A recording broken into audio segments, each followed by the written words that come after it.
सर्व अच्युत गोत्रीय बंधू आणि भगिनी, त्याचप्रमाणे साधू संतांना दंडवत प्रणाम. आज आपण 128 नंबरच्या सत्संगामध्ये प्रवेश करत आहोत.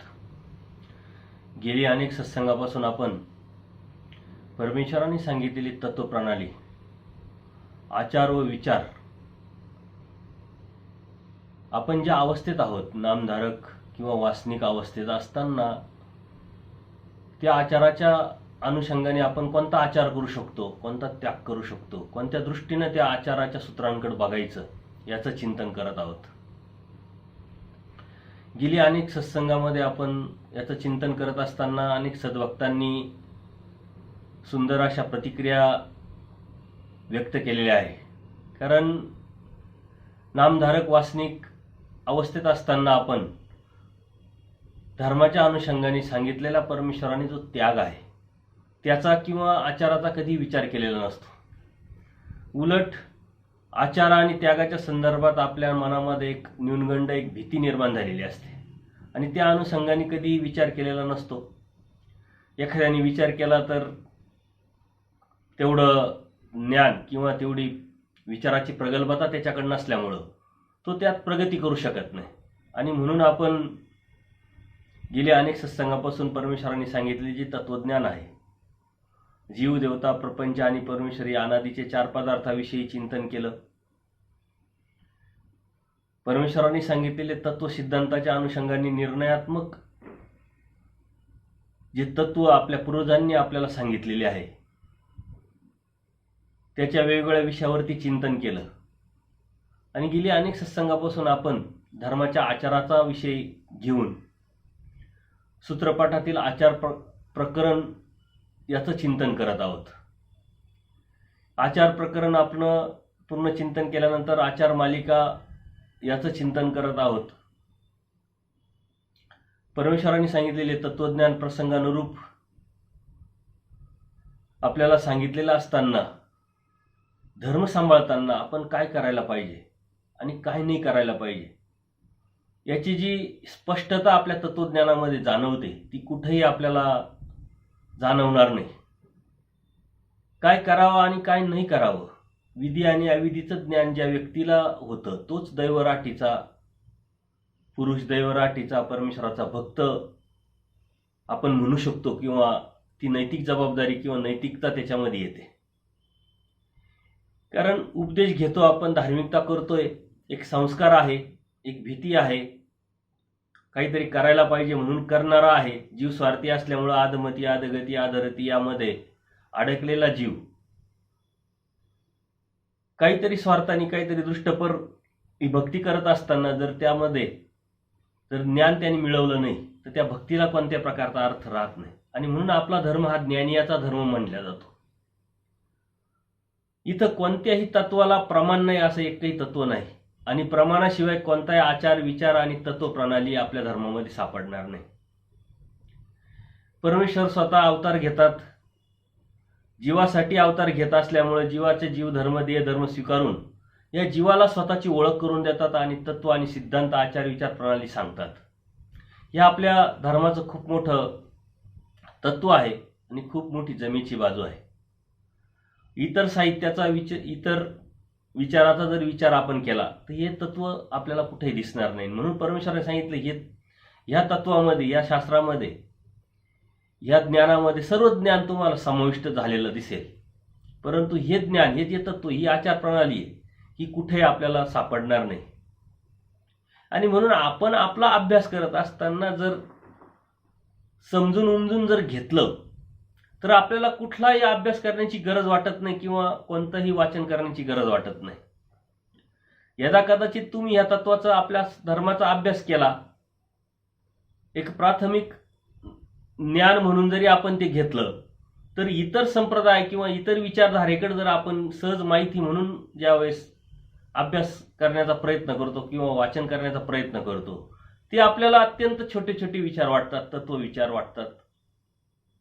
कारण ती देवतेची, त्रिगुणात्मक देवतेची ही विचारधारा, त्यांच्याच पद्धतीनं ती विधी, कर्मकांड, अंधश्रद्धा, कोणती गोष्ट कुठेही प्रमाणबद्ध नसल्यामुळं आपल्या बुद्धीला ती कधी पटत नाही. परंतु इकडं आपण पक्का असायला पाहिजे. अन्यथा परमेश्वर कृपेने आपल्याला परमेश्वराने बोध दिला, जीवदेवता प्रपंच आणि परमेश्वर हे जसं आहे तसं आपल्याला उमट करून दिला, परंतु आपल्या धर्माची ज्ञानाची जर बैठक आपली नसेल तर अशा छोट्या छोट्या अडचणी, छोट्या छोट्या संकटातून सुद्धा आपण विकल्पाला जाऊ शकतो आणि खूप मोठं संकट किंवा खूप मोठं नुकसान आपण आपलं करून घेऊ शकतो. म्हणून ज्ञानाशिवाय काहीच नाही, ज्ञानमोचक परमेश्वराने सांगितलंय. भौतिक जगामध्ये ज्ञानाची अत्यंत गरज असते, प्रत्येक गोष्टीमध्ये ज्ञानाशिवाय कोणतीच गोष्ट आपल्याला करता येत नाही. तेव्हा परमेश्वराचा धर्म, इतका मोठा धर्म जर आपण अज्ञानाने जर करत असेल तर त्यात यश मिळणं अशक्य आहे. आणि म्हणून ज्ञान हे अत्यंत गरजेचं आहे आणि ते ज्ञान प्रत्येकाने घेतलं पाहिजे. आपापल्या परीनं, आपापल्या बुद्धीच्या कुवतीनुसार, आपल्या आपल्या अवस्थेनुसार आपल्याला जे गरजेचं आहे ते आपण घेतलं पाहिजे.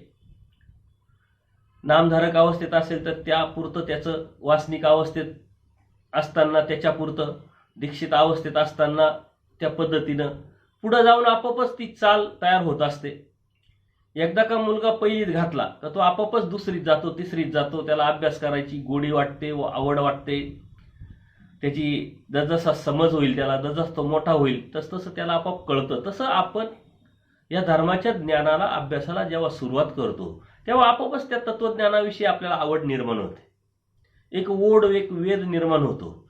आणि पुढं काय ही चिकित्सा आपल्या मनामध्ये निर्माण होते आणि त्या पुढे काय ह्या प्रश्नातून आपण पुढं जात असतो आणि तोच पुढं जाण्याचा जो रस्ता आहे आपल्याला परमेश्वरापर्यंत घेऊन जात असतो. परंतु सुरुवात कुठंतरी होणं अत्यंत गरजेचं आहे. सुरुवात होत नाही तोपर्यंत मात्र अंधारात चाचपल्यासारखं हे तत्वज्ञान जर आपण घेत राहिलो आणि करायचं म्हणून करत राहिलो तर त्यातून कोणत्याही प्रकारचा फायदा नाही, यदा कदाचित खूप मोठं नुकसान होऊ शकतं. आणि म्हणून ज्ञानाशिवाय काहीच नाही, तसं ज्ञानाशिवाय धर्म असू शकत नाही. आणि म्हणून तो धर्म आपण अभ्यासण्याचा, चिंतन करण्याचा प्रयत्न करतोय. हे तत्वज्ञान खूप मोठं आहे, तो अफाट समुद्र आहे. ते आपल्याला देणारा परमेश्वरच आहे, फक्त आपला प्रयत्न महत्वाचा आहे. आपल्या गुरुजनांकडून आपल्याला जे मार्गदर्शन भेटलेलं आहे त्याचं चिंतन आपण एकामेकाला देत असतो, करत असतो आणि त्यातून आपण एकमेका सहाय्य करू, अवघे धरू सुपंत या तत्वानुसार चालत असतो. आणि म्हणून अनेक सद्भक्त प्रतिक्रिया व्यक्त करतात, त्यांचे स्वतःचे अनुभव सांगत असतात. कधीतरी केव्हा तरी कुठंतरी अनुभव आलेला असतो, त्या अनुभवातून बोध घेतलेला असतो आणि तेच तत्वज्ञान अभ्यासल्यानंतर त्याची जेव्हा सांगड बसते तेव्हा त्याला एक स्वस्थता लाभत असते की आपल्याला ज्ञान नसताना आपण धर्म सांभाळतोय अप्रत्यक्षरित्या. आणि काही चुका कळत न कळत घडलेल्या असतात, पण धर्म समजतो, समजला त्यानंतर त्या चुक्यांवरती त्याची सुधारणा करायला संधी भेटत असते. पण दोन्ही बाजूनी हा फायदा आपल्याला होत असतो. आपल्या मनामध्ये आत्मविश्वास, भक्तीच्या विषयी विशुद्ध भावना, ती शुद्ध भावनेतून केलेली आचार, त्याग आणि त्यातूनच परमेश्वराची आवड निर्माण होत असते. म्हणून आपण ही वचन बघत असताना, आचार प्रणाली बघत असताना एक वेगळा आनंद, एक वेगळी प्रचिती आपल्याला नक्कीच येत असते आणि प्रत्येकाला प्रत्येकाच्या परीनं होत असते. परंतु अभ्यास करत असताना, वाचन करत असताना, सत्संग ऐकत असताना चिंतनाची त्याला जर जोड दिली, सांगड घातली तर त्याचा जो फायदा आज तुम्हाला होतोय त्याच्यापेक्षा कितीतरी पटीनं होईल. चिंतन केलं पाहिजे. आपण एखाद्या सूत्राचा अर्थ घेतला, समजून घेतला, जाणून घेतला आणि परत पुढे जात असतो, त्याच्या पुढे जात असतो, मागचं ते म्हणता पुढे जाय, पाठीमागचं सपाट, याला काही अर्थ नाही. म्हणून चिंतनाची खूप गरज आहे. एखाद्या सूत्रावरती आपण चिंतन केलं, जे गुरुजनांकडून आपल्याला समजलं, एखाद्या वाचनातून आपल्याला कळालं, त्याच्या व्यतिरिक्त अर्थ परमेश्वर आपल्याला जाणून देत असतात आणि अशी वेळोवेळी प्रचिती आपल्याला येत असते. परंतु आपण त्या अवस्थेमध्ये जात असताना चिंतनाकडे जर लक्ष दिलं तर ह्या अनुभव आपल्याला येऊ शकतो. खूप मोठं तत्वज्ञान आहे, खूप मोठं ज्ञान आहे, जितकं चिंतन केलं तेवढं कमी आहे. परंतु आपल्या बुद्धीला जेवढं आपण ताण देऊ, जेवढं तिला ती सवय लावू, ती सवय त्याला लागत असते आणि जास्तीत जास्त आपल्याला त्याचा फायदा होत असतो. म्हणून चिंतन करणं धर्माच्या तत्वज्ञानामध्ये किंवा अभ्यास करताना एक अविभाज्य, एक नैसर्गिक प्रक्रिया झाली पाहिजे. आपल्याला ती एक सवय झाली म्हणून आपण करतोय जर असं झालं तर गुळगुळीतपणा येऊन त्या तत्वज्ञानाला, त्या अभ्यासाला काही अर्थ राहणार नाही. पुढे परमेश्वराने प्रत्येक गोष्टी, आपल्या मनामध्ये आलेली शंका याचं निरसन केलेलं आहे आणि ते सूत्रातून आपल्याला कुठंतरी कधीतरी जाणवत असतं. आणि म्हणून त्याच्यात सावधपणे आपण आपल्या धर्म आपला टिकला पाहिजे. नुसता टिकलाच नाही तर तो शेवटाच गेला पाहिजे. याच्यासाठी आपला तो प्रयत्न आहे तो त्या पद्धतीचाच असला पाहिजे. प्रत्येक गोष्टीला एक सिस्टम असते, एक नियोजन असतं. त्या पद्धतीनं जर धर्म अभ्यासला तर तो टिकतोच नाही तर वाढतो, तो शेवटाच नेतो. कारण धर्म आपल्याला 2-4 दिवस करायचा आहे, सोडायचा नाहीये. आपला शेवट त्या धर्माने करायचा आहे आणि त्या धर्माने जर शेवट केला तर आपल्या जीवाचं हित होणार आहे. ही भावना आपल्या मनामध्ये दृढ जर झाली तरच आपण त्यावरती सिस्टम लावू किंवा नियमावली लावू आणि तरच ते आपण प्रयत्न करू त्या पद्धतीचा. म्हणून धर्म अभ्यासत असताना कशा पद्धतीनं समजून घेतला पाहिजे, कशा पद्धतीनं तो आपल्याला लक्षात आला पाहिजे, योग्य अयोग्य याचं चिंतन करता आलं पाहिजे. जे आपल्याला लक्षात येत नाही, त्यातून काहीतरी आपल्याला समजत नाही, ते आपल्या गुरुजनांकडून विचारायची सवय आपल्याला लागली पाहिजे. त्यात कोणत्याही प्रकारचा कमीपणा नाही. कारण या धर्मामध्ये कोणीही परिपूर्ण होत नाही. परिपूर्ण आहे तो फक्त परमेश्वर.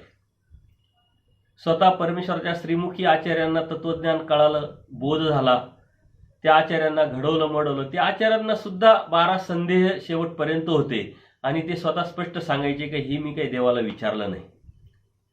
त्यांनी कबुली दिली का मला ही समजत नाही किंवा मला माहीत नाही किंवा मी देवाला न विचारल्यामुळं त्याच्यावरती मला प्रतिक्रिया देता येणार नाही. ही कबुली ही खिलाडी वृत्तीचं किंवा खऱ्या भक्ताचं लक्षण आहे. एखाद्याने एखादा प्रश्न विचारला, आपल्याला माहीत नसेल तर चुकीचं सांगण्यापेक्षा नाही म्हणून सांगणं कधीही चांगलं. त्यात कोणत्याही प्रकारचा कमीपणा नसतो. परंतु चुकीचं सांगून आपण आपल्याला दोष लावून समोरच्याला आणखीन कोणत्या तरी वेगळ्या रस्त्यावरती पाठवून आयुष्यभर आपण त्याचा भोग आपण भोगू शकतो. आणि म्हणून ह्या तत्वज्ञानामध्ये जे जसं आहे तसं सांगता आलं पाहिजे, जसं आहे तसं ऐकता आलं पाहिजे, जसं आहे तसंच घेता आलं पाहिजे, देता आलं पाहिजे. अन्यथा अनेक अडचणीला आपण त्यातून तोंड देऊ शकतो. म्हणून चिंतनाची अत्यंत गरज आहे. एखाद्या वेळेस कळत न कळत आपल्याकडून काही चुकी झाली तर चिंतनातून ती आपल्याला सुधारता येते आणि ते सुधारण्याची संधी, सुधारण्याची संधी परमेश्वराने आपल्याला वेळोवेळी दिलेली आहे. मागच्या वेळेस आपण या अभ्यास करत असताना परमेश्वराने जे तत्वज्ञान सांगितलंय, परमेश्वर स्पष्ट सांगितलं का जे करायचे ते जीवानी करायचं ठेवलेलं आहे. बाकी परमेश्वराने जे बी करायचे ते करून टाकलेलं आहे. आणि हे करत असताना जो साधक आहे या तत्वज्ञान आचाराच्या अनुषंगाने असेल, त्यागाच्या अनुषंगाने असेल, तत्वसिद्धांताच्या अनुषंगाने असेल, जितका जितका प्रयत्न करील तितका तितका परमेश्वर सहाय्य करत असतो. आणि आपण प्रयत्नवादी असलं पाहिजे. हा प्रयत्नवाद होकारात्मक विचारातून निर्माण झाला पाहिजे. कारण अशी कोणती गोष्ट नाही की आपल्याला ती करता येणार नाही, अशी कोणती गोष्ट नाही की त्याला उपाय नाही, असं परमेश्वरांनी स्पष्ट सांगितलेलं आहे. त्याच्यामुळं आशावादी राहून होकारात्मक विचारांनी जर आपण चालत राहिलो तर नक्कीच परमेश्वराचं साह्य आपल्याला मिळत असतं, भेटत असतं. याची प्रचिती कोणाला कुठंतरी प्रत्येकाला मिळालेली असते, कुठंतरी त्याचा अनुभव त्याला भेटलेला असतो. परंतु त्यावरती दृढ राहणं अत्यंत गरजेचं आहे. आणि म्हणून परमेश्वराने आपल्याला पहिले प्रयत्न करायला लावलाय. प्रयत्न करी दैवाचे साह्य. जितकं जितकं आपण प्रयत्न करू तितकं तितकं परमेश्वराचं साह्य आपल्याला होत राहतं.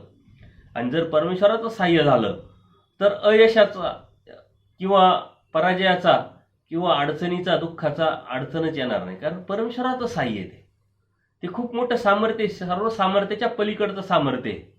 त्या समर्थवादावरती आपली जर निष्ठा असली आणि परमेश्वरांनी सांगितलेल्या तत्व, आचार, विचार, प्रणाली त्या रस्त्यावर जर आपण आपल्या शुद्ध मनाने, शुद्ध भावनेनी नियत साफ ठेवून जर जात असलो तर नक्कीच परमेश्वराचं साह्य होतं. आणि परमेश्वराचं साह्य जर वर्तलं तर कधीही तो मनुष्य किंवा तो पुरुष, तो साधक अडचणीत येत नाही. परमेश्वरापर्यंत तो नक्की परमेश्वरच घेऊन त्याला जात असतात.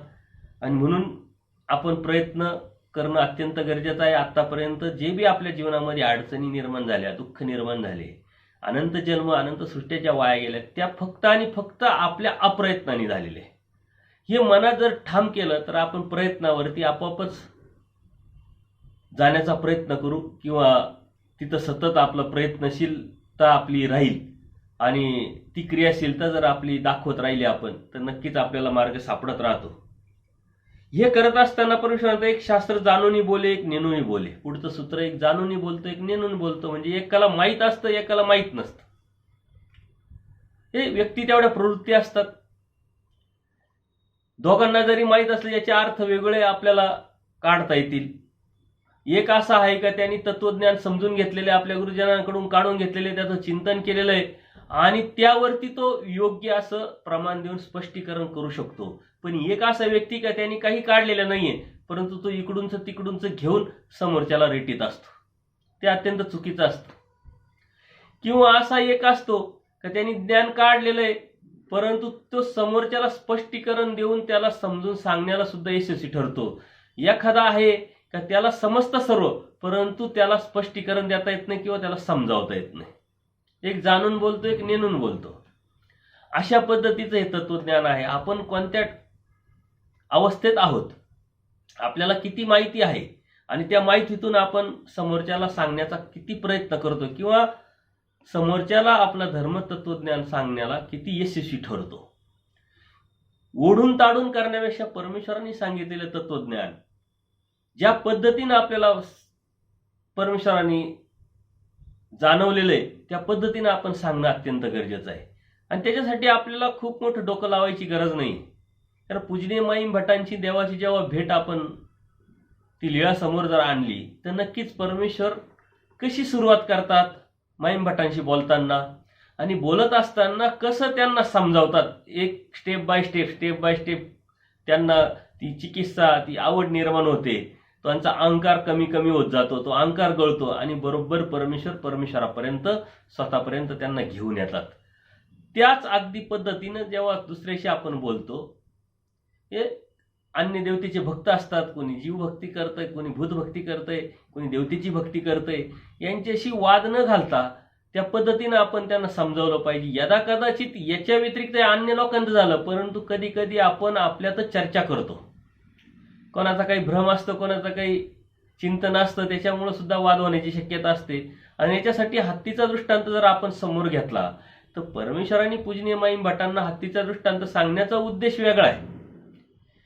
देवता आणि परमेश्वर यातला फरक परमेश्वराला त्यांना सांगायचा आहे आणि तोच दृष्टांत आपण अन्य लोकांना सांगत असतो. आणि देवतेतला आणि परमेश्वरातला फरक कसा आहे हे आपण त्या दृष्टांतातून समजावण्याचा समोरच्याला प्रयत्न करतो.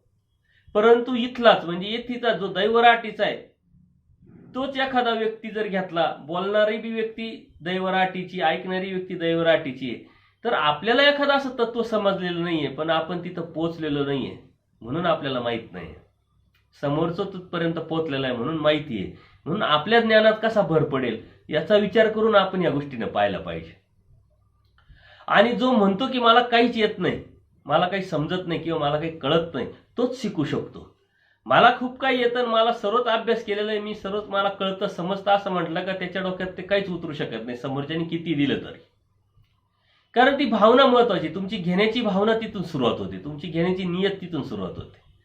मला सारं येतं म्हटल्यानंतर घेण्याचे दरवाजे आपण बंद केलेले राहतात आणि मला काही येत नाही, मी समजून घेण्याचा प्रयत्न करतो असं म्हटलं का त्यांनी ते दरवाजे घेण्याचे उघडे केलेले असतात. आणि म्हणून त्याची मानसिकता कशी आहे त्याच्यावरती या साऱ्या गोष्टी अवलंबून आहे.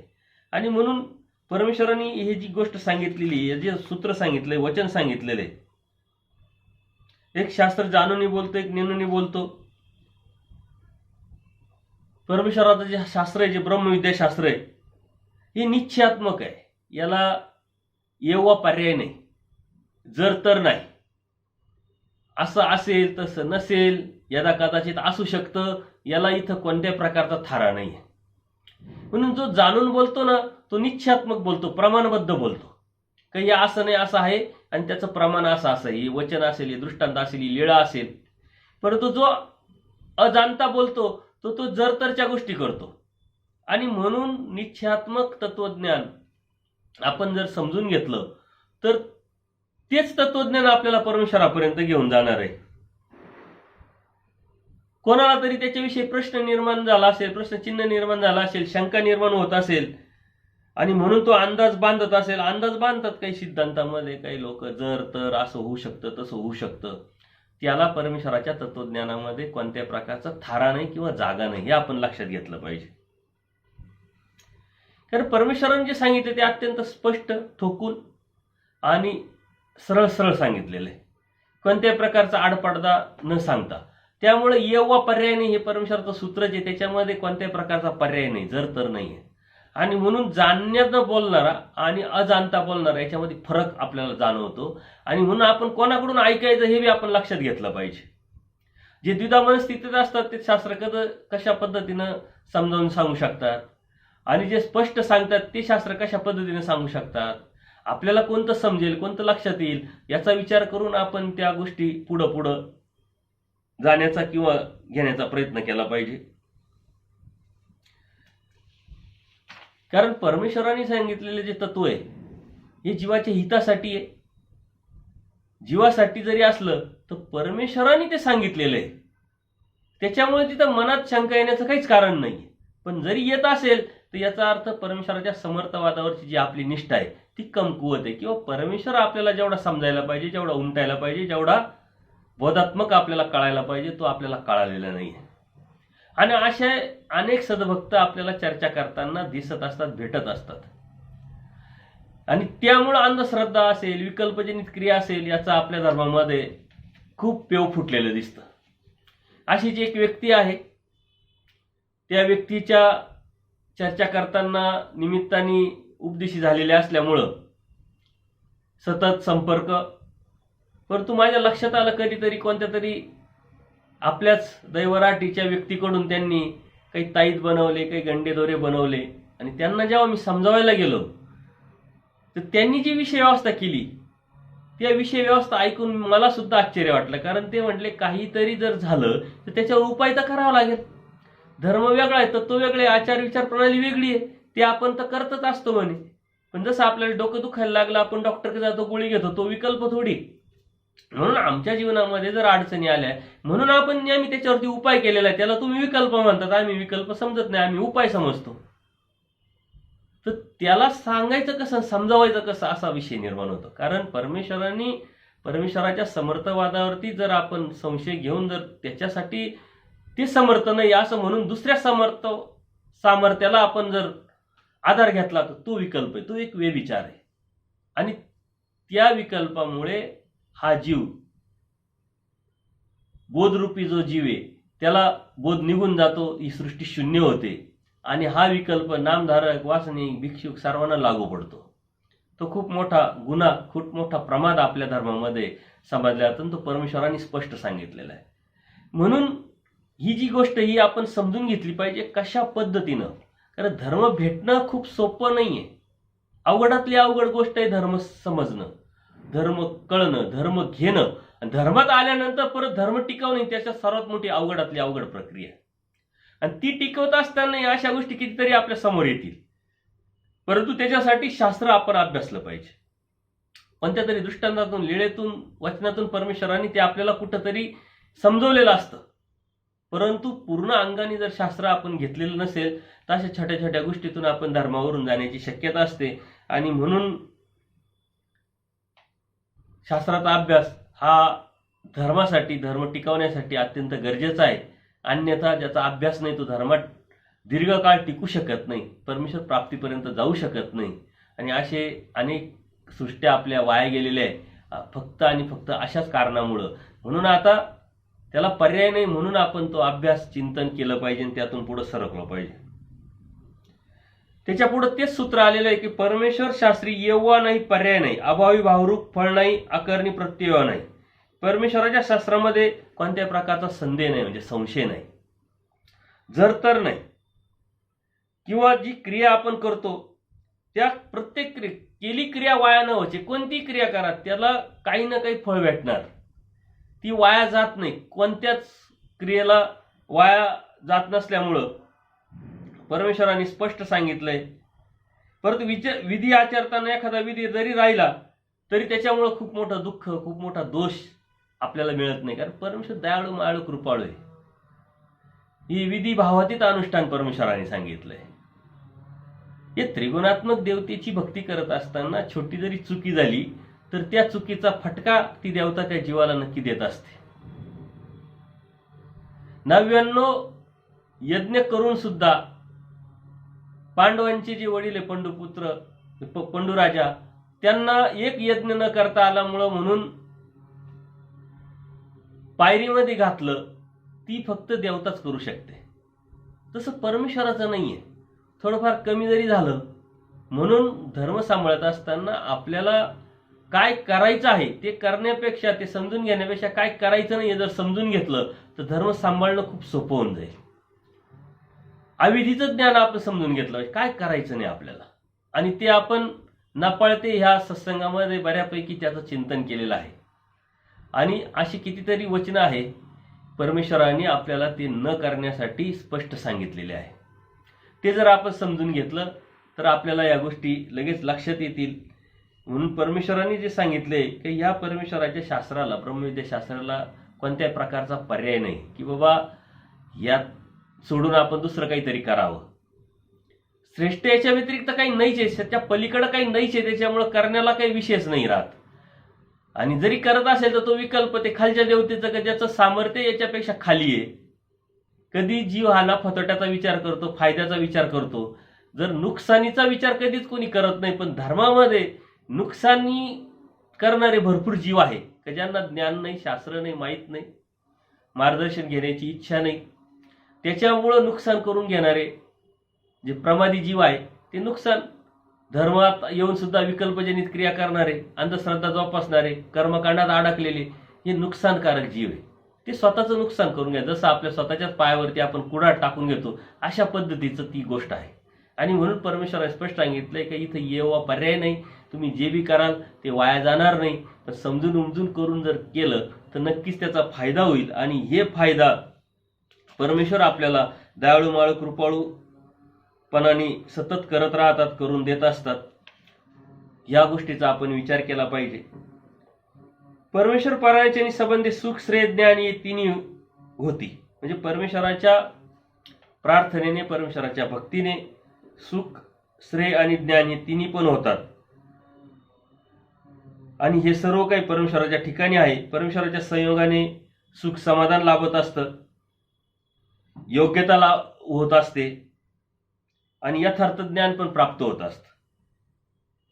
परंतु हे अनन्य भावी परमेश्वराला जर शरण आपण गेलो तर नक्कीच परमेश्वर आपल्याला सुख, श्रेय आणि ज्ञान हे देत असतात. आणि म्हणून परमेश्वराच्या भक्तीमध्ये जी स्वस्थता आपल्याला लाभते ती कोणत्याही भक्तीत लाभणार नाही, कोणत्याही ठिकाणी लाभत नाही, कोणत्याही ठिकाणी लाभू शकत नाही. उलट परमेश्वराने सांगितलं इथला स्वतः फक्त 5 नाम घेतलेला नामधारक, साधारण नामधारक, त्याची जी स्वस्थता आहे ती चैतन्य देवतेच्या विद्यावंताला पण नाहीये म्हटले.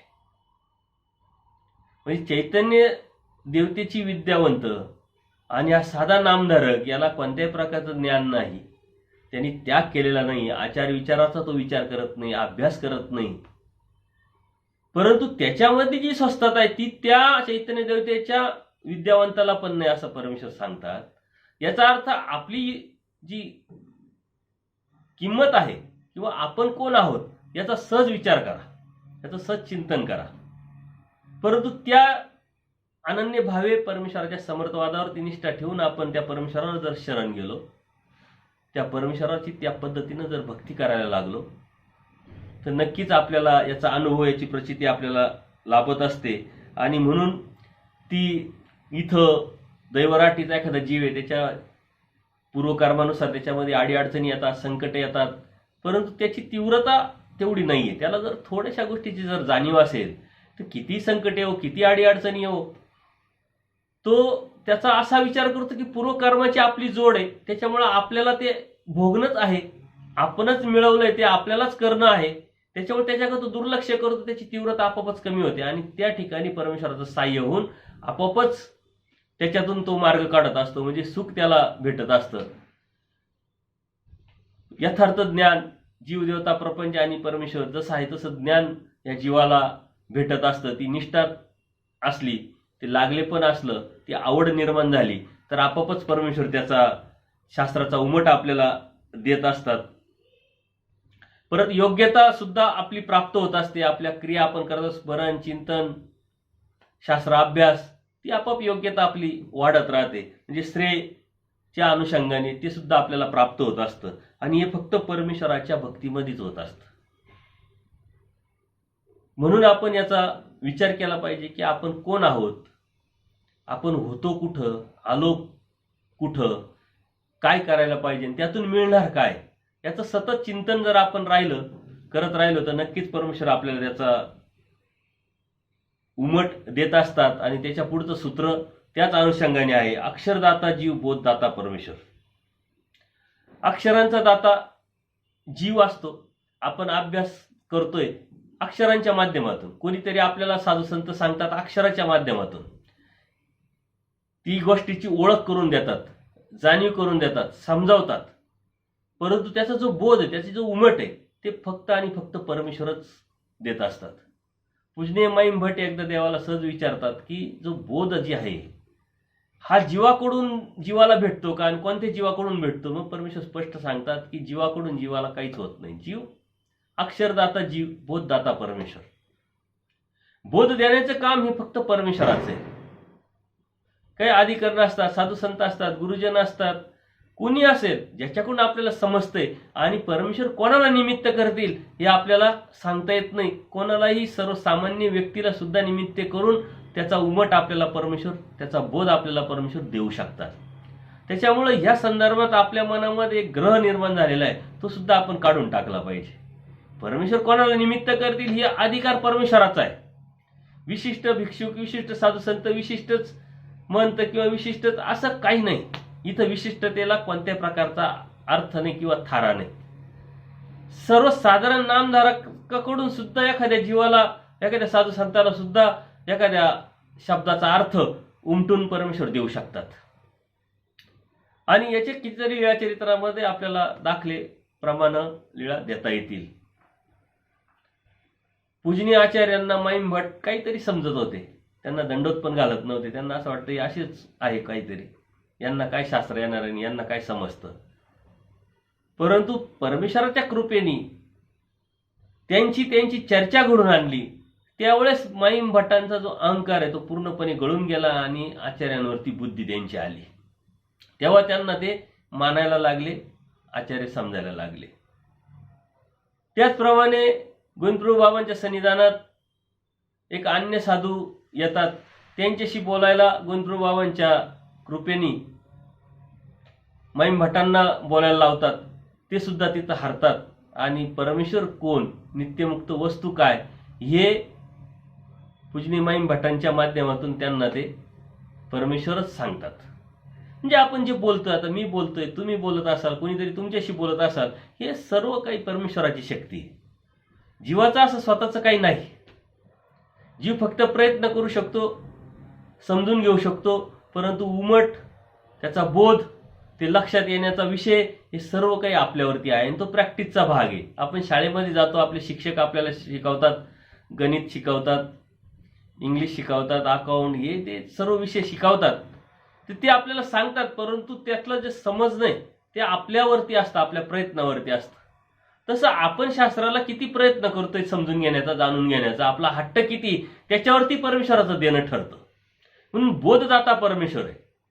जसं MECB वरून लाईट असेल तर आपल्या बटलं दाबायला अर्थ आहे. म्हणून आपण अभ्यास करत राहावं, आपण वाचन करत राहावं, घेईजे घुकीजे मग काळे करून उपयोग आहे. आपण समजून घेत राहावं, तेव्हा परमेश्वराचा आपला हट्ट बघून नक्कीच आपला तो हट्ट परमेश्वर पुरवतात आणि आपल्याला त्यातला बोध देतात. चिंतनाचा त्यातलाच एक भाग आहे. एखादा विषय नाही समजला, आपण त्याच्यावरती जर सतत चिंतन करत राहिलो, हे नेमकं काय आहे, ही चिकित्सकपणे आपण आपल्या विचाराने मग प्रयत्न करतो. आपण काही गुरुजनांना विचारतो, काही पुस्तकं चाळतो, इकडं बघतो, तिकडं बघतो, नाहीच आपल्याला सापडलं तर आपण चिंतन करतो. तर नक्कीच आपल्याला आपला हट्ट बघून, आपली प्रार्थना बघून, आपला प्रयत्न बघून परमेश्वर त्याचा आपल्याला उमटून देत असतात. आणि हा अनुभव आपण घेतलेला असतो. घेतलेला नसेल तर नक्की घ्या, तुमच्या लक्षात येईल. म्हणून बोधदाता परमेश्वर आहे. हे निमित्त कोणाला करायचं ते परमेश्वर ठरवत असतात आणि परमेश्वर घेत असतात. आणि म्हणून हे घेत असताना आपल्या मनामध्ये काही जर कशाविषयी भ्रम जर असेल तर तो नक्कीच आपला गळून पडतो. कोणाला तरी वाटतं की मी खूप ज्ञानी आहे, मी सांगितलं तर याला समजतं, मीच बोलू शकतो, मीच सांगू शकतो, हा सारा भ्रम आहे. हे फक्त मानसिकता आहे. एखादा खूप मोठी ज्ञानी जरी असेल, त्यांनी खूप अभ्यास केलेला आहे, खूप शास्त्र केलेलं आहे, परंतु एखाद्या वेळेस एखादं छोटंसं तत्व सुद्धा सांगायला ते विसरून जातात. पण त्याला आठवण करून देणं, त्याचा उमट करून देणं, हे परमेश्वराची कृपा असते. मला असे कितीतरी अनुभव येतात, एखादी व्यक्ती येते शास्त्रावरती चर्चा करत असताना आपल्याकडे ती प्रार्थना असली पाहिजे का माझी तर काही योग्यता आहे, माझी काही लायकी नाही, मला काही येतही नाही, समजतही नाही, पण परमेश्वर आता तुझ्याकडे तुझ्या कृपेने जर यांना काही सांगायचं असेल तुम्हाला, तर ते आता करून घ्या, आमची लाज राखा, हे तुमचं आहे, तुम्हीच बोलू शकता, तुमचं आहे, तुम्हीच सांगू शकता, तुमचं आहे, तुम्हीच उमटवू शकतात. आणि अशा नीतिमत्तेने, अशा नियतीने, अशा विचारांनी जेव्हा आपण चर्चा करतो, तेव्हा अशी एखादी गोष्ट आहे की जी आपण कधी विचार केलेली नसते, कधी ऐकलेलं नसेल, कधी वाचलेली नसेल, ती आपण सांगून जातो आणि ती समोरची जी व्यक्ती आहे ती लगेच कन्वर्ट होते, त्याला त्या शास्त्राविषयी लगेच उमट निर्माण होतो. ते फक्त आणि फक्त परमेश्वराकडून असतं. त्या मिनिटाला आपल्या मनात जर ती भावना आली का मी सांगितलं आणि मी केलं, तर त्या अहंकारात जातं आणि परमेश्वराच्या तत्वज्ञानामध्ये अहंकार नसतो. पूजनीय माईम भट देवतेचे भक्त होते, त्रिगुणात्मक भक्तीत होते, तोपर्यंत त्यांच्याकडे अहंकार होता. 18 पुराण, वेद, शास्त्र सर्वच होतं, म्हणून अहंकार होता. त्याला ज्ञान कसं म्हणावं? ज्याला ज्ञान आहे तिथं अहंकार नसतो, अज्ञानाच्या ठिकाणी अहंकार असतो. परंतु ते त्रिगुणात्मक देवतेचं ते ज्ञान नाही, ते अज्ञानच असतं, कारण त्याला माहीतच नाही देवता काय, परमेश्वर काय, जीव काय, प्रपंच काय. आणि म्हणून तिथं पूजनीय माईम भटांना अहंकार होता. पण जेव्हा परमेश्वराची त्यांची भेट झाली, शास्त्र चर्चेतून त्यांना जेव्हा लक्षात आलं की माझ्याकडे जे आहे ते सारं अज्ञान आहे आणि ते माझ्या हिताचं नाही आहे, ते खूप अलीकडचं आहे, पलीकडचं तर परमेश्वर सांगताय, आणि तेव्हा मात्र तो पूर्ण अहंकार गळून गेला आणि आमूलाग्र बदल त्यांच्यामध्ये झाला. पूजनीय माईम भटांमध्ये जो बदल झाला तो बदल परमेश्वराला अपेक्षित आहे प्रत्येक जीवाकडून. कारण शास्त्र समजलं, धर्म समजला, देव कळाला, तरी आपण तसंच राहिलो तर मग ते ज्ञान कसं आणि ते परमेश्वर कळाला असं म्हणायचं तरी कसं? म्हणून तो उमट परमेश्वर जितका जितका आपल्याला देत राहतील तितकी तितकी आपली नम्रता, आपली लवचिकता, आपली भावना ही शुद्ध होत असते, आपली दृष्टी ही प्रगल्भ होत असते, आपली विचारधारा ही प्रगल्भ होत असते. जितका जितका कमी उमट, जितकी जितकी कमी जाणू, तितकं तितकं त्याच्यामध्ये आपल्याला तो बोध असेल, प्रगल्भता असेल, दृष्टी असेल, ती दूषित आपल्याला दिसेल. म्हणून शास्त्र दैवराटीमध्ये जीवाला ओळखणं, शास्त्राचं अशा पद्धतीचे जर प्रमाण लावले तर आपल्याला खूप सोपं आहे का कोण कोणत्या अवस्थेत आहे, कोण कोणत्या लेवलवरती आहे, कोण कोणत्या योग्यतेचा, पात्रतेचा आहे, आपल्याला लगेच लक्षात येतं, निदान अंदाज तरी करता येतो. हे सर्व काही परमेश्वराकडून होतं. म्हणून जीव फक्त हे घेऊ शकतो, देऊ शकतो, सांगू शकतो, ऐकू शकतो, वाचू शकतो, बोध मात्र परमेश्वर, उमट मात्र परमेश्वरच देत असतात. याच्यासाठी मात्र जीवाने जिज्ञासा करावी. सूत्रांची गुंफण बघा, आपण किती बघत असताना आपल्या लक्षात येतं की एकाच्या पाठीमागे जे पुढचं सूत्र आहे ते त्याच्या पुढं घेऊन जात असतं आपल्याला. बोधदाता परमेश्वर आहे, पण त्याच्यासाठी काय करावं लागेल? जिज्ञासा करावी लागेल. आणि मुळात जीव हा चिकित्सक आहे. आपण जीव ह्या पदार्थामध्ये बघत असताना यावरती खूप खोलवरती चिंतन केलेलं आहे. आपण भौतिक जगात वावरत असताना कोणत्याही गोष्टीवर, कशावर विश्वास ठेवत नाही. हे का, कसं, कुठून, किती याचा सतत विचार करत असतो. साध्या साध्या वस्तू आपण आणायला जात असतो तरी चिकित्सा ठेवतो. पण शास्त्रामध्ये चिकित्सा ही अत्यंत महत्वाची, आणि तिथंच आपण कमी पडतो. श्रद्धा ठेवून चालत राहतो, आपला तो विषय नाही, मागचं येतंय, पुढचं आपण ढकलत राहतो, आणि तिथंच आपलं नुकसान होण्याची शक्यता असते. म्हणून जीवानी जिज्ञासा करायची असली पाहिजे. शास्त्र जाणून घेण्याची जिज्ञासा या जीवामध्ये सतत असली पाहिजे. का करायचे? का करायची धार्मिकता? कशासाठी करायची? परमेश्वराची करायची, तर हा परमेश्वर कशावरून? त्याला का परमेश्वर म्हणावं? ती भक्ती करत असताना त्या भक्तीतून मला काय फायदा होणार आहे? मला विडा ठेवायचा आहे, का विडा ठेवायचा आहे, कसा ठेवायचा आहे, असंच का, तसंच का? आपलं स्थान करायचे, कशासाठी करायचे, त्यातून फायदा काय होणार आहे? क्रिया करायची, का क्रिया करायची, कशासाठी फायदा, त्याच्यातून काय होणार आहे? शास्त्र अभ्यासायचं कशासाठी? त्याग करायचा कशासाठी? अनुसरायचं कशासाठी? उपदेश घ्यायचा कशासाठी? ही सतत चिकित्सा आपली असली पाहिजे. आपली चिकित्सा सगळीकडे राहते, परंतु इथं आपण थांबतो, आपण खुंटतो आणि म्हणून आपलं नुकसान होत असतं. आणि म्हणून धर्मामध्ये कर्मकांड विधी अंधश्रद्धेचं आपल्याला जास्त पेव फेटलेलं दिसेल. जो चिकित्सक जीव आहे तो कधी विचारतो म्हणतो हे का आणि कशासाठी, याचं प्रमाण कुठं आहे, कोणतं प्रमाण आहे, बाप दाखवणे तर श्राद्ध कर. कारण परमेश्वरांनी सांगितलेलं जे तत्वज्ञान आहे त्या प्रत्येक गोष्टीला प्रमाण दिलेलं आहे, जीवाच्या हिताचं सांगितलेलं आहे. फक्त याच्यामध्ये खूप जास्त चिकित्सा कोणत्याही गोष्टीची जर केली तर ती चिकित्सा नकारात्मक आपल्याला घेऊन जात असते. कारण सन्निधानाचा आचार, सन्निधानाचे धर्म आणि असन्निधानाचा आचार, असन्निधानाचा धर्म थोडासा फरक आहे, आपल्याला ते लक्षात आलं पाहिजे. कारण सन्निधानात परमेश्वराची आज्ञा समर्थ आहे,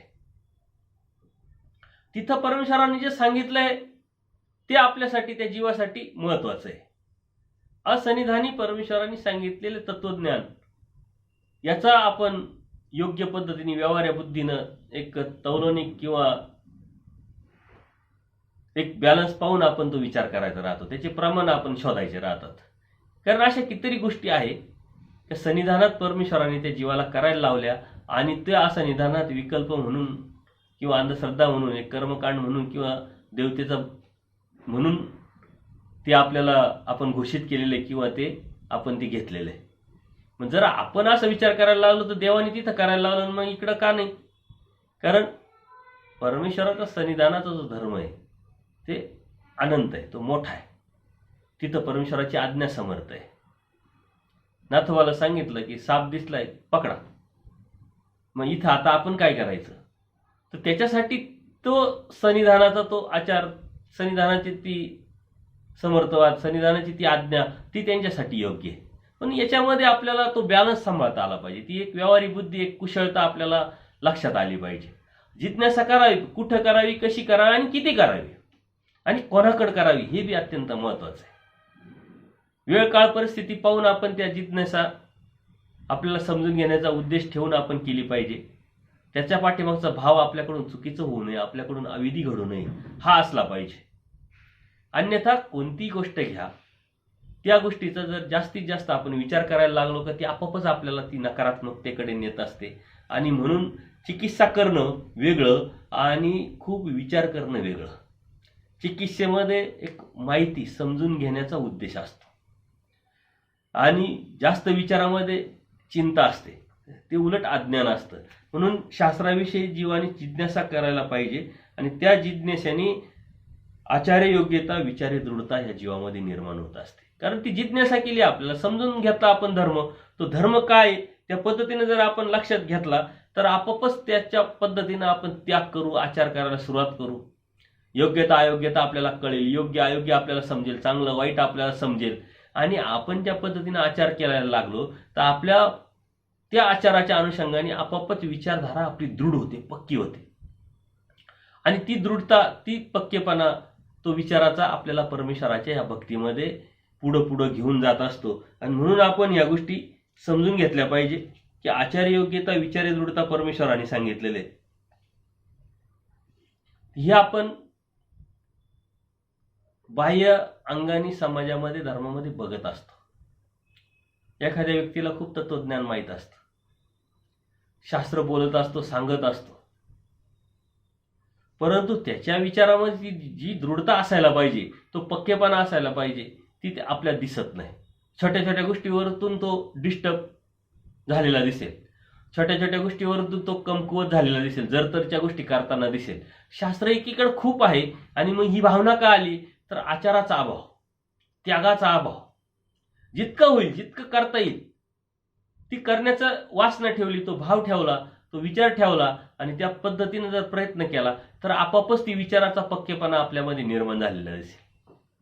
त्यांना असे बाहेर खूप दिसतात आपल्याला, कोणी नामधारक राहतात, कोणी वासनिक असतात, साधू संत सुद्धा असतात, शास्त्र खूप असतं, परंतु बाकीच्या चुकीच्या गोष्टी आपल्याला निदर्शनास आल्यानंतर आपण म्हणतो अरे यांना तर खूप शास्त्र आहे, यांना तर खूप अभ्यास आहे, मग असे का वागतात, असे का बोलतात, असे का राहतात. तर तो त्यागाचा, आचाराचा अभाव असतो. जितकं जितकं तुम्ही त्यागाच्या आणि आचाराचा विचार कराल तितकी तितकी तुमच्या मनामध्ये धर्माविषयी दृढता निर्माण झालेली दिसेल. म्हणून आपण आचाराचं चिंतन करतोय. त्या आचाराचं चिंतन करत असताना आपल्याच्याने आपल्या कृतीनुसार किती आपल्याला करता येतो त्याचा आपण विचार करतोय. एखादा पेपर सोडवत असताना आपल्याला शिक्षकांनी काय सांगितलेलं असतं की पेपर तर 100 मार्काचा आहे, त्याच्यामुळे प्रश्न भरपूर आहे आणि प्रत्येक प्रश्न तुम्हाला येईल याची काही गॅरंटी नाही.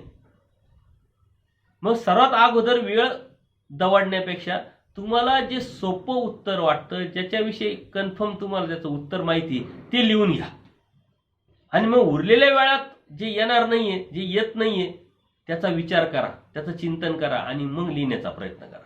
अशा पद्धतीनं आपल्याला आज ह्या अवस्थेत असताना आपण काय करू शकतो, काय करता येईल आपल्याला. ह्या पेपरमधल्या सोपे सोपे जे उत्तर आहे, जे आपल्याला करता येण्यासारखे आहे, त्याचा विचार तरी आपण करू शकतो, त्याचंच आपण चिंतन करतोय. नामधारक वासनिक अवस्थेत आपल्याला कोणत्या पद्धतीचा आचार करता येऊ शकतो किंवा कोणत्या दृष्टीने त्या आचाराकडे, त्या तत्वाकडे, त्या सिद्धांताकडे किंवा त्या त्यागाकडे बघू शकतो याचं आपण चिंतन करतोय. आणि म्हणून जिज्ञासा जर केली तर आचारामध्ये योग्यता प्राप्त होते आणि त्यातूनच आपली विचारधारा दृढ होत असते. ही विचारधारा दृढ होण्यासाठी आपल्याला या गोष्टीची खूप गरज आहे की त्याग आणि आचार हा थोडा थोडा जितका होईल तितका आपल्याकडून झाला पाहिजे. त्याच्यासाठी परमेश्वराने स्पष्ट सांगितले, भाजी गुरु मानावा. आता आचार्य योग्यता, विचारी दृढता निर्माण होण्यासाठी तुम्हाला कोणाकडून ऐकावं लागेल, कोणाचं ऐकावं लागेल, कसं समजून घ्यावं लागेल, कशा पद्धतीने समजून घ्यावं लागेल. परमेश्वर तत्वज्ञान सांगत असताना त्यातलं सूक्ष्मातली सूक्ष्म गोष्ट सांगतात. मग ती हिंसेची असेल, ती नरकाची असेल, विचाराची असेल, आचाराची असेल, कोणाला तरी काहीतरी समजून घेण्याची असेल, त्यातलंही सर्वात खालचं सूत्र आहे की भाजी गुरु मानावा. म्हणजे निमित्त मानी जे परमेश्वराने सांगितलंय का उठण्या बसण्याचं ज्ञान आपल्याला जो सांगतो त्याला सुद्धा तुम्ही गुरु मानलं पाहिजे. या अनुषंगाने या सूत्रांनी जर घेतलं तर जगातला प्रत्येक मनुष्य आपला गुरु आहे. कारण कोणाकडून तरी काहीतरी आपण घेत राहतो. कारण समाजात राहत असताना समाजाकडूनच आपण घेत असतो, समाजात वावरत असतो, समाजाला देत असतो. मग कुटुंब असतं, आजूबाजूचा समाज असतो, समाज खूप मोठा आहे. आणि परमेश्वराने सांगितलं जिथं जाल तिथं एखादा गुण घ्या, कारण प्रत्येकाकडे तो गुण असतो. आणि तो गुण घेण्याचा जर संग्रह, गुण घेण्याची जर प्रवृत्ती आपली जर असेल तर आपल्यासारखे गुणात्मक दुसरा कोणी होऊ शकत नाही. परंतु ती प्रवृत्ती असली पाहिजे आणि त्याच्यासाठी आपल्याला ती गुणाची भूक असली पाहिजे. आणि जीव दोषदर्शिका असल्यामुळे जिथं जातो तिथं आपण दोषच घेतो. यांनी आपल्याकडे काय दिलं आणि आपल्याला काय देऊ शकतो याचा विचार न करता आपल्याला काय घ्यायचं हा विचार करतो आणि त्याच्यातलं जे वाईट आहे ते आपण शोधतो. कारण आपली प्रवृत्ती, आपली निष्ठा, आपली विचारधारा किंवा आपली दृष्टी त्या पद्धतीची नकारात्मक आपण बनवलेली. कारण अनादि आयुष्ययुक्त असलेला, मतित्रयाने बरपटलेला हा जीव, अनंत दोषांनी दोषदर्शिका असलेला जीव बघणार काय? दोष बघणार. पण परमेश्वराने त्याचा ऊर्ध्वगतीचा विचार करायला लागला की जे बी घ्याल ते गुण घ्या. याचा अर्थ प्रत्येकाकडे गुण असतो आणि तो गुण घेण्याची प्रवृत्ती, ती सवय आपल्याला लावावी लागेल. अन्यथा आपण तर दोषच पाहत राहतो दुसऱ्याचे, आपले दोष मात्र आपल्याला कधी दिसत नाही. जीव दोषदर्शिका, जीवाच्या या सत्संगामध्ये आपण याच्यावरती खोलवर चिंतन केलेलं आहे. म्हणून भाजी गुरु माना, उठण्या बसण्याचं छोटीशी गोष्ट आपल्याला तो समजावतो. आणि एक तर हे ऊर्ध्वगतीचं आहे, कोणी चांगला चांगलं सांगण्याच्या विचाराचंच आजकाल आपल्याला दिसत नाही. पण एखादा असेल तर तो आपल्याला गुरु समान आहे का, जो आपल्याला काहीतरी चांगलं सांगतोय का हे अयोग्य आहे, हे चुकीचं आहे, हे असं नाही करायला पाहिजे, तसंच करायला पाहिजे, ते आपलेपणाने प्रेमाने सांगणारा. आजकाल ते सांगणारा कोणी भेटणार नाही. मात्र जे नाहीये ते बी सांगणारे इतरांकडे अनेक दिसतील तुम्हाला. ती प्रवृत्ती आहे, त्याला आपण काही करू शकत नाही. तो त्याचा प्रसव आहे. म्हणून त्यांनी त्यांचा विचार आपण न करता आपण काय करायला पाहिजे, आपण काय केलं पाहिजे दुसऱ्याच्या संदर्भात, दुसऱ्याच्या माध्यमातून. म्हणून परमेश्वराने सांगितले भाजी गुरु मानावा. जर एखाद्या भाजी निवडण्याचं दीट कसं काढावं, पाला कसा काढावा, त्याची भाजी कशी करावी, हे सर्व सामान्य ज्ञान आहे. हे सांगितलं ज्यांनी त्याला सुद्धा परमेश्वराने गुरु मानायला लावलंय. म्हटल्यानंतर आपले हजारो लाखो गुरु आहे. कारण प्रत्येकाने काहीतरी आपल्याला समजावलेलं आहे, शिकवलेलं आहे, काहीतरी सांगितलेलं आहे. म्हणून ह्या ज्या गोष्टी आहे सर्वसामान्य उठबस आपल्याला एखादी व्यक्ती सांगत असते, आपल्याला सामाजिक सेन्स समजावित असतो, कसं वागावं, कसं बोलावं, कसं राहावं असं सांगत असतो. आपल्या काही अडीअडचणी असतील त्याच्यावरती योग्य असं मार्गदर्शन आपल्याला तो करत असतो, त्याला सुद्धा गुरु मानावं. तेव्हा इथं गुरुचा जो महिमा किंवा गुरुच्या ज्या अनुषंगाने इतर अन्य संप्रदायामध्ये जो उहापोह केलेला आहे की एक विशिष्ट, त्याला सुद्धा परमेश्वरांनी लगाम लावून टाकलेला आहे. परमप्रीती करा पण विशिष्ट बुद्धी ठेवू नका. गुरु माना, परंतु तो काही तुमचा देव नाही, तो तुमचा मुक्तिदाता नाही, तो मोक्षदाता नाही, तो जीवच आहे. फक्त गुणात्मक अनुषंगाने आपल्यापेक्षा एक सरस आहे आणि तो आपला मार्गदर्शक ठरू शकतो. आणि मार्गदर्शक आहे म्हणून निमित्त मानायला सांगितलंय. आणि प्रत्येक जण प्रत्येकाचा निमित्त असतो. ती विचारधारा जर आपल्याकडे असेल तर प्रत्येकाविषयी आपल्या मनामध्ये एक आदरभाव, एक प्रेम निर्माण व्हायला वेळ लागणार नाही. आणि म्हणून परमेश्वराने अत्यंत सूक्ष्म असं हे सूत्र सांगितलंय, भाजीय गुरु मानावा. त्याच्यामुळं याचा विचार करून जर आपण समाजामध्ये राहत असताना वागायला सुरुवात जर केली तर त्याचा सर्वात मोठं सुख स्वस्थता जी आहे ती आपल्याला स्वतःला लाभू शकते. कोणाविषयी काही तक्रारच राहणार नाही, कोणाकडे दोषात्मक पाहण्याचा प्रश्नच येत नाही, कारण समोरचा तो गुरु आहे आपला म्हटल्यानंतर गुरुचे दोष पाहू नये अशी भावना निर्माण होईल. आणि आपोआपच त्यातून आपण बाहेर पडू आणि परमेश्वराच्या या तत्वसिद्धांताच्या धर्माच्या अनुषंगाने आपण त्यात नक्की बसू. आचार्य योग्यता विचारे दृढतामध्ये आपण पुढं जाऊन प्रगती करू शकतो. गुरुंन त्याग म्हणजे गुरूंना आदर्शवत, गुरूंना अनुसरून आपण चालत राहावं, वागत राहावं, करत राहावं. जर एखाद्याला व्यक्तीला गुरु मानलंय तर गुरुचं ऐकलं पाहिजे. ही व्यक्ती आपल्याला चांगलं सांगते, चांगले समजावते, हे आपलं हितक्ष आहे, आपलं चांगलं आपल्याला सांगत राहतात, आपल्याला समजावत राहतात. त्याच्यामुळे त्याचं आपण मानलं पाहिजे, त्यांना आपण आदर दिला पाहिजे, आदर ठेवला पाहिजे. आणि जर गुरु जे आहे तर ते आपले आदर्श, आपले प्रेरणास्थान आपण निर्माण करून आपण पुढं चालत राहिलं पाहिजे. या चरित्रामध्ये असे गुरु समान अनेक पात्र आहेत, सर्वच पात्र आहे. कोणी प्रत्येकाने आपल्याला काही ना काही शिकवलेलं आहे. मग ते नकारात्मक पात्र घेतले, छरदोबा सारखं पात्र जरी घेतलं तरी आपल्याला ते काहीतरी शिकून जातात की एक चुकी केली तर मी कुठं गेलोय, आता तुम्ही सावध व्हा, तुम्ही अशी चुकी करू नका. हे त्या पात्रापासून आपल्याला शिकता येतं. फक्त आपली शिकण्याची भूक असली पाहिजे. आपल्याला भूक जर लागली ना तर त्या भुकेच्या सपाट्यामध्ये काय समोरचा पदार्थ याचा विचार नाही करत, शिळ आहे का, पाक आहे का, आवडीचं आहे का नावडीचं आहे याचा विचार नाही करत, आपण ते खात असतो कारण आपल्याला भूक लागलेली असते. तशी ज्ञानाची घेण्याची जर भूक असेल तर कोण देतंय, कोणाकडून घेतोय आपण याचा विचार नाही करत, आपण फक्त घेत राहतो. नाही तर आपल्या मनामध्ये तर खूप येईल, ही व्यक्ती कोण, काय, अनेक गोष्टीचा विवाह करून त्याच्याकडून खूप जास्तीत जास्त फायदा होणार असेल तरी आपण ते संधी दौडत असतो. आणि म्हणून गुरूंना आदर्शवत मानून त्यांनी सांगितलेल्या गोष्टीवरती आपण लक्ष देऊन चालायला पाहिजे, चालत राहिलं पाहिजे. तरच आपल्या जीवनाची ही आध्यात्मिक वाटचाल प्रगतीपथावरती राहून परमेश्वराच्या प्राप्तीपर्यंत जाऊ शकतो. निरावलंबी एकलेना काळ शेपविना. आता परमेश्वराने अस्थिपरीमध्ये निरावलंब व्हा असं स्पष्ट सांगितलेले सूत्र आहे. आणि परमेश्वराच्या प्राप्तीच्या अनुषंगाने सांगितलेले अस्थिपरीतलं ते सूत्र आहे.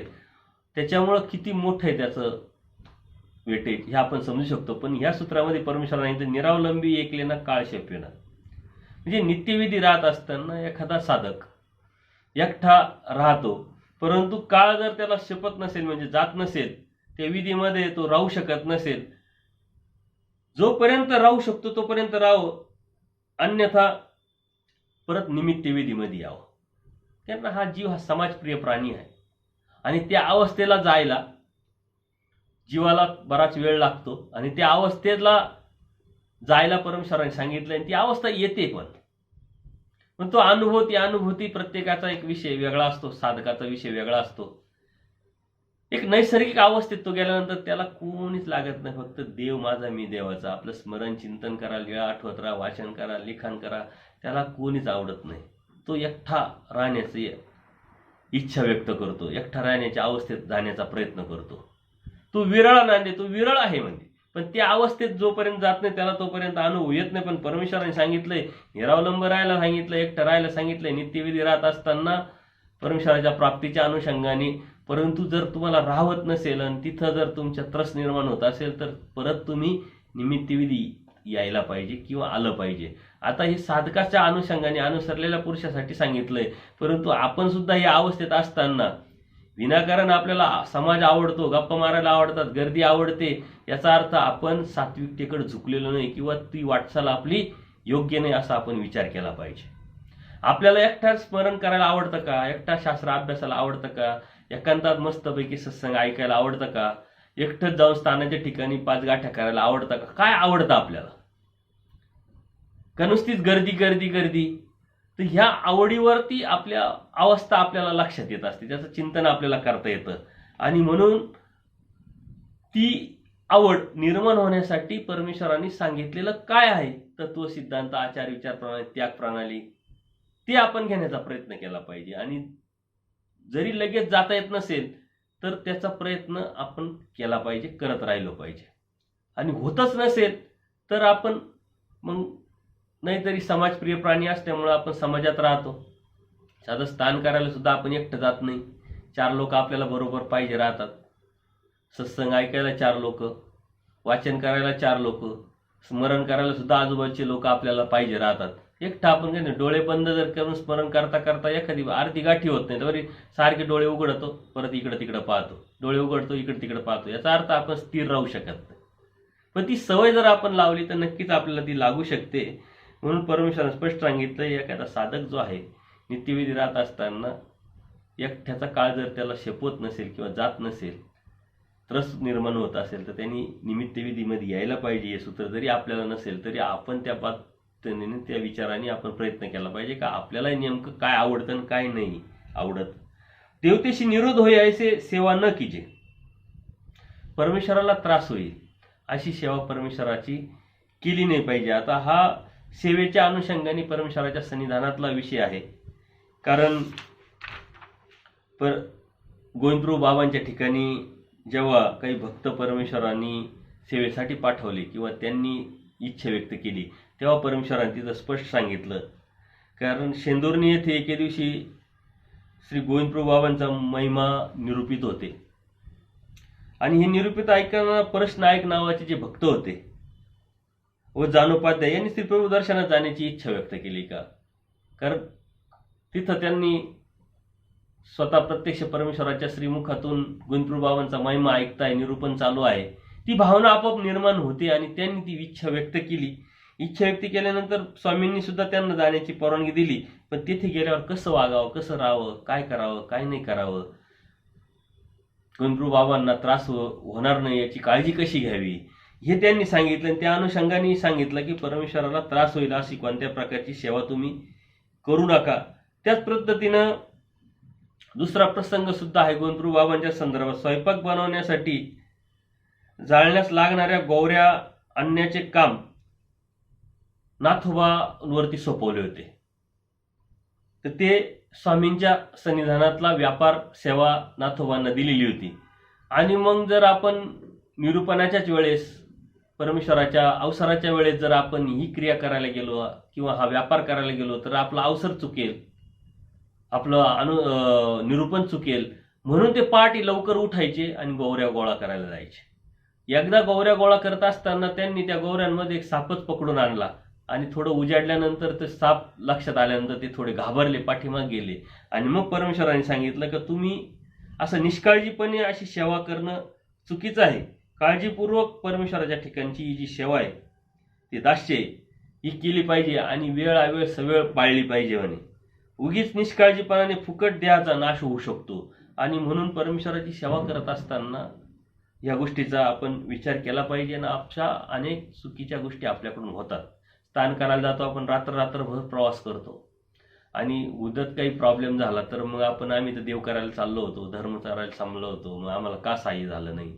तर अशा गोष्टी विनाकारण धर्मावरती आपण ठेवत असतो. रस्त्याने जात असताना गाड्या चालवणं, रात्री अपरात्री दिवसा पण, कधी पण, केव्हा पण, तर ह्या ज्या गोष्टी आहे या आपण आपल्या शरीराला झेपेल अशा, आपल्या बुद्धीला झेपेल अशा पद्धतीनं आपण स्थान करताना किंवा शास्त्र अभ्यासताना किंवा सत्संग ऐकताना, सत्संग बोलताना एखाद्याशी संवाद करताना ते सर्व समजून उमजून घेतलं पाहिजे. समोरच्याला त्रास होईल, त्यातून काही जर निष्पन्न निघत नसेल तर त्याला काही अर्थ नाही, आणि म्हणून निरोध होईल, त्रास होईल अशी कोणत्या प्रकारची सेवा परमेश्वर म्हणतात करू नका. चतुर्विध साधनाला त्रास होईल अशी सेवा करू नका. मग ते स्थान असेल, प्रसाद असेल, वासनिक असेल, भिक्षुक असेल, भावना ठीक आहे, सेवेचा इच्छा आहे, सेवेची भावना आहे, परंतु जर समोरच्याला त्यातून त्रास होणार असेल तर ती भावना काय उपयोगाची नाही, ती इच्छा काय उपयोगाची नाही. समोरच्याला तिची गरज असली पाहिजे, इच्छा असली पाहिजे, त्यांच्या प्रसन्नतेतून या गोष्टी आपण झाल्या पाहिजे. एखाद्या साधू संतांना आपण जेवायला बोलवतो, क्रिया आहे, त्यांना डायबिटीस असतो आणि नाही बाबा तुम्ही काहीतरी खाल्लंच पाहिजे, गोड खाल्लंच पाहिजे, नाहीतर आमची योग्यता कशी वाढेल, आमची क्रिया कशी आम्हाला प्राप्त होईल. त्यांना जर त्रास झाला तर ती सेवा, ती इच्छा आणि ती आपली भावना काही कामाची नाही. एखादी भिक्षुक जेवण करून आलेले ऐन वेळेस आपली पंगत असते, मग आपण जबरदस्ती करतो, हे चुकीचं आहे. वेळ काळ आवेळ सवेळ पाहून साधू संतांची सेवा झाली पाहिजे. स्थानाच्या अनुषंगाने जी सेवेचा भाव असतो ती झाली पाहिजे. जी गरज आहे तिथं ती केली पाहिजे. विनाकारण त्रास होईल, कारण विनाकारण धर्माच्या नावाखाली चुकीचं वागणं, चुकीचं बोलणं किंवा चुकीचं खपवणं हे परमेश्वर म्हणतात हे चुकीचं, हे अयोग्य आहे आणि असं केलं नाही पाहिजे. म्हणून आपण शास्त्रचर्चा करत असताना, एकामेकाला काही सांगत असताना, काही देत असताना, काही घेत असताना क्रियेच्या अनुषंगाने याचा विचार आपण नक्की केला पाहिजे. यावरती काही प्रतिक्रिया असेल तर नक्की कळवा. दंडोत प्रणाम, दंडोत प्रणाम, दंडोत प्रणाम.